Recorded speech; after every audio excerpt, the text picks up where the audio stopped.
Danny, it's a pleasure to have you back. Just announced that you're back on a multi-year deal with the Panthers. How do you feel?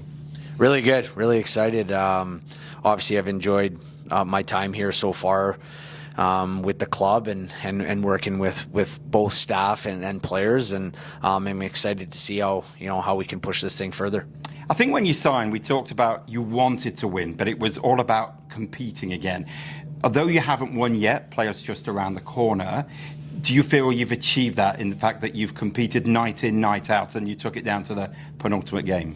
Yeah, absolutely. I think you look at us in the cup there, losing the semifinal by a goal. We were right there, with like I said, a goal away from making the final, and taking the league title right to the final weekend. And obviously coming up short isn't something that you're going to say you're happy about, but when we reflect on the season, it was certainly progress, and to be able to compete night in, night out, and especially in this league this year. I think this league from top to bottom was as good as it's ever been, and to do that was special. And we talked a lot about putting this team back on the map in terms of fighting for those trophies, and I think so far we've certainly done that. How special has it been to be part of the buzz? The crowds are sold out nearly every night. I think we've had 12 sellouts this season. Game on Sunday against Guildford is almost sold out. How special it's been seemed to see that passion and love from the stands. Yeah, it's been really fun to be a part of.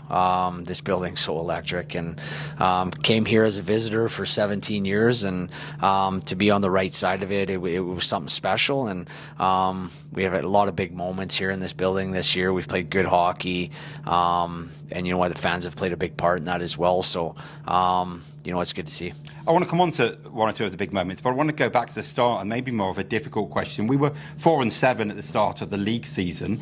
Was that tough when you came into this club with that pressure of the Nottingham Panthers? How did that feel after that start?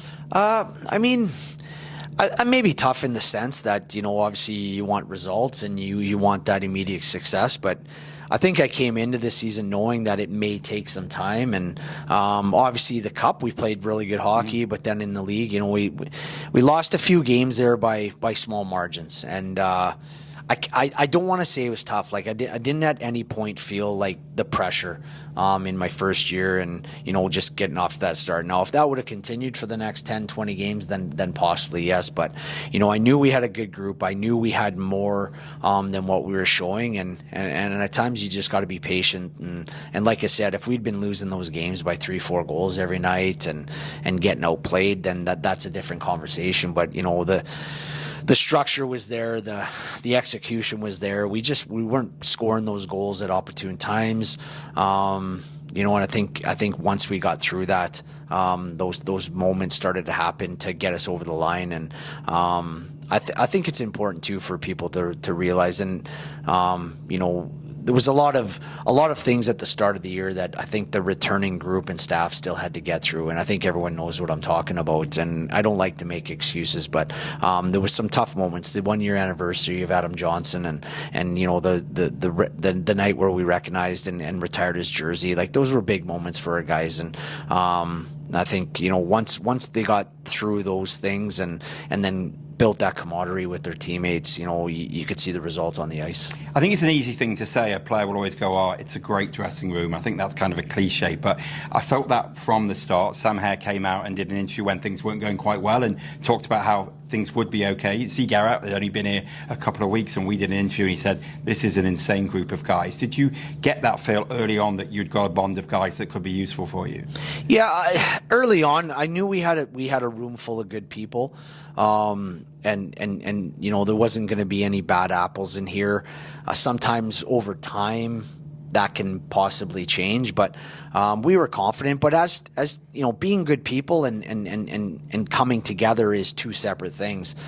Certainly having good people helps with that and speeds up the process. But I'd say right around that kind of pre-Christmas period, I started to see this room kind of be a little bit more alive, a little bit more energetic, when even, as simple as, when guys come in for practice, just a little bit more upbeat and a lot more chatter in the room. And, it was evident there that this group was coming together. You should always silence your phone when you're doing an interview, I'll take that one on the hat. Going back to kind of, I don't want to dwell anymore on that tiny skid that you had at the start of the season, because you've covered that, but then a couple of times in sort of November, December, then January, you went on winning runs. Was there kind of a pinpoint when you think that the season flicked? Was it on one or two moments, or was it just a generic thing that you touched on earlier? I think combination of things. I think some key additions certainly helped that. When Cooper went down, we went a few weeks without him, and then we brought in Jean Boer, and what a player he's been for us this year.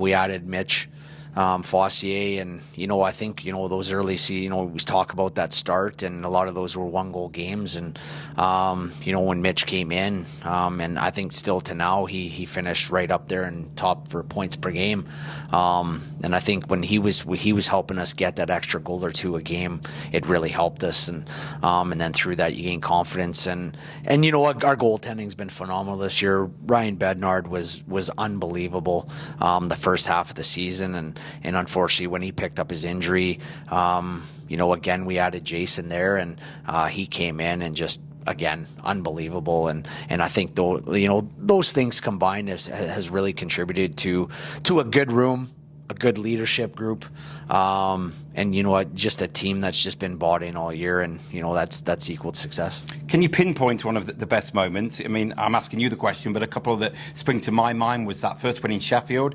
I remember the atmosphere amongst the boys and the coaching staff after the game, that 4-2 win. The retro night, a lot of guys have talked about the penalty shot win over Sheffield. I think to me is up there, and then maybe the come from behind win against Guildford just before Christmas. They're some of my highlights, but would you handpick one of them, or have you another one? Yeah, I think the three you just mentioned are right up there. I think I did an interview the other day, and somebody put me on the spot, and I think when we played Belfast at home, and they came back, and Tim had got hurt at the end of the game there, and we went into OT, and Alfie scored that goal. That was a big moment. I remember Diedrich's hat trick. Oh yeah. First half of the year against Cardiff, we played a phenomenal game, and that was a heck of a hockey game to watch. And there's probably a few more that have slipped my mind right now, but yeah, there's been a lot of big moments at home, and I think for me though, from a club's perspective, I mean, getting that first win and breaking that curse against Sheffield was definitely a big one there, and then finally getting the home win as well was a special moment. Great moments, and hopefully many more to come. Danny, welcome back, and thanks for joining us. Awesome, can't wait.